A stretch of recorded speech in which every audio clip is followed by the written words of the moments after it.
All right. Professor Jacobson, how are you, sir? Good. How are you? I'm good. Thank you so much for coming on the program tonight. Great to be here. So I ran across, and I love the blog, by the way. You always write some great stuff. And I ran across your latest piece on the no labels movement. I don't know what you want to call it, because apparently they don't want to be called anything. Involving, Mayor Bloomberg, Kristen Gillibrand, Joe Lieberman, the mayor of Los Angeles, and now Joe Scarborough, the host of Morning Joe, has joined this entity that is dedicated, they say, to restoring civility in politics. But you noted that Joe may have his work cut out for him, given his attacks on Sarah Palin earlier this week. Right. Well, ironically, the very day they were announcing the start of this no-label group, supposedly, bring civility to our politics, he launched a fairly vicious attack on Sarah Palin. I mean, it had a lot of people kind of shaking their heads, wondering what is going on here. It really, basically a page or two of just name-calling against her. So, the irony is that this group, supposedly dedicating itself towards civility in politics, launches itself by attacking one of the leading Republican and conservative figures in the country. Yeah, and again, it's not like we expect anybody associated with this group to then turn around and say, Joe, you're getting off on the wrong foot here. I mean, they're going to ignore this. And in fact, you may see members of the No Labels movement engage in similar uncivil behavior against politicians that they don't like. Well, I think they're going to do it in a somewhat less upfront way. When they come up and they say that, we're the only civil people here, we're the ones who want to bring civil discourse back. Well, what is the heart of that statement? That's the assumption that nobody else is, that they're the only ones. So just the very nature of the group, the very sense that they're claiming to be the only civil ones in the country, is actually, a snub and a slap at the rest of the people who, may have very strong opinions, but that's what our political process is about. Well, absolutely it is. And look, I don't think you'd find a lot of Americans who would say that politics is particularly civil these days. Then again, I'm not sure you'd find a lot of Americans who say that they have a lot of reasons to be civil to the people with whom they vehemently disagree. But this organization, the No Labels movement, you point out, very similar to the Coffee Party, this sort of AstroTurf group that was put together to combat the rise of the Tea Party. I mean, it seems like what you've got here is a lot of money, a lot of high-profile names, but not a lot of grassroots support going on. Well, that's right. I mean, if you want to know what's really going on with this group, is they have some big upfront names, Joe Scarborough, Evan Bayh, Christy Todd Whitman, Debbie Stabenow, really not your premier group, but that's kind of the front. But what it's really being run by, Hillary Clinton's former pollster, Mark Penn. His wife is, one of the founders of this organization. And it's also being run by Mark McKinnon, who withdrew from the McCain campaign because he said he was unwilling to attack Barack Obama. And look at the result of that. So, what is this group? I mean, it's a bunch of big political names who will give their name to the group, but it's really just a Democratic AstroTurf sort of organization. Do you remember a few years ago the group Third Way that formed? I think this was Andrew McKelvey, one of the dot-com millionaires. And it was the same sort of idea that they sold to the public, and now they're billing themselves as and I don't even know what this means, a moderate think tank in the progressive movement.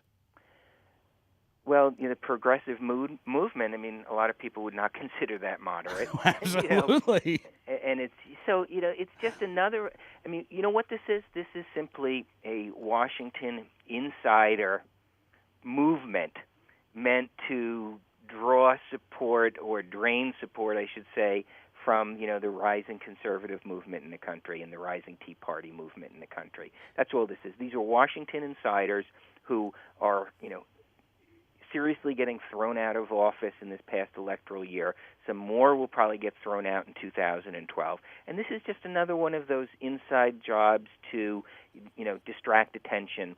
They're not going to get anything done. I mean, it's just, another one of those, Washington sort of political plays. With Bloomberg's involvement in this, and there's been so much talk about a possible third-party run for Bloomberg, despite the PPP poll that came out earlier this week showing him with, I think, 12% approval among Republicans and Well, not too much higher. He has brought people together, according to that PPP poll. Absolutely. Everybody dislikes him. The right, the left, and the middle. You're right.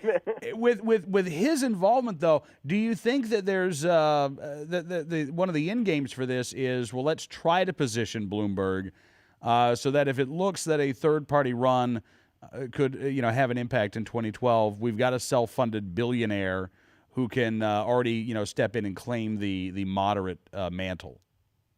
Well, I don't think I'm not seeing a third party run here. I think what this really is just a way to drain support from the Republican Party. I mean, I think that's really what it's about.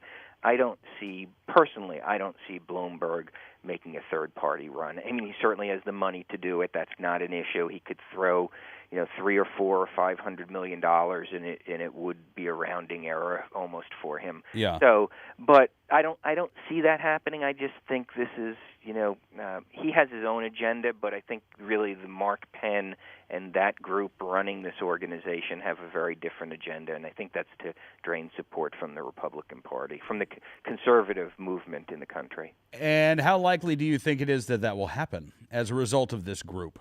I would be very surprised if this group ended up having any real impact on the election. They may think they're going to. For whatever their reasons, they're willing to fund this.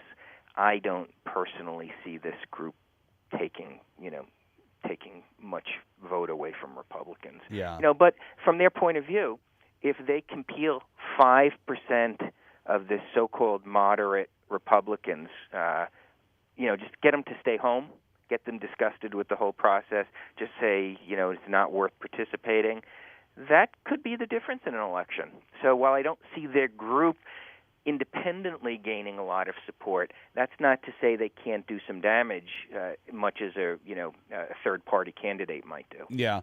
I get the sense from reading your blog when you talked about the coffee party and how you're not allowed to mention them anymore, that groups like this bother you. Is there something in particular about these types of organizations that you just find dishonest or disingenuous? What is it about these groups that kind of set you off a little bit? That's right. I mean, the very quick backstory on why I'm not allowed to talk to them is I blogged so much about the coffee party, I finally put a poll to my readers and said, should I stop? Is it enough? And unfortunately, it said, yes, stop. You've written enough. That's the backstory on that. But, there's something that, because they're phony. I mean, I don't mind someone who disagrees with me. I don't mind somebody who's willing to argue with me as long as it's, arguing about issues, not just yelling at me. I don't mind that. I mean, that's what this whole process is about.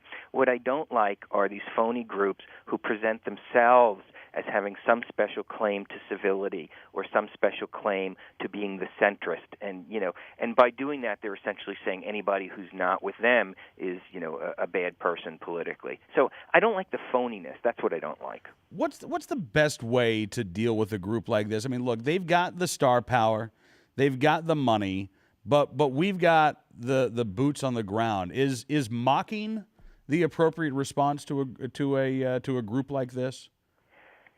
In part, but again, it's one thing when a Joe Scarborough goes out there and writes a piece on Politico. I mean, that I think has to be responded to. Mm-hmm. But a lot of the stuff this group is going to do, I mean, they want to get a response. They want people paying attention to them.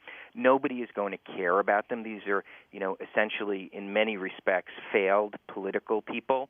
Christy Todd Whitman, Debbie Stabenow, Evan Bayh. I mean, he decided not to run again, but still, these are people who are not, in the center of anything anymore. They're not the center of the political universe, and they want attention. So yes, when they step out and do something crazy like Joe Scarborough did with that article about Sarah Palin, that's one thing. But their general, positions, their general being, I don't think requires any mocking or anything like that. I think to some extent ignoring them is probably the worst punishment for them. And I'm sure that your readers would agree. Professor, that was a joke, by the way. No talking about the coffee party. No talking about no labels. Professor, right. again, I can't thank you enough for coming on the program tonight. I hope that we can do it again soon, and thank you so much for your time this That'd evening. be great. Take care.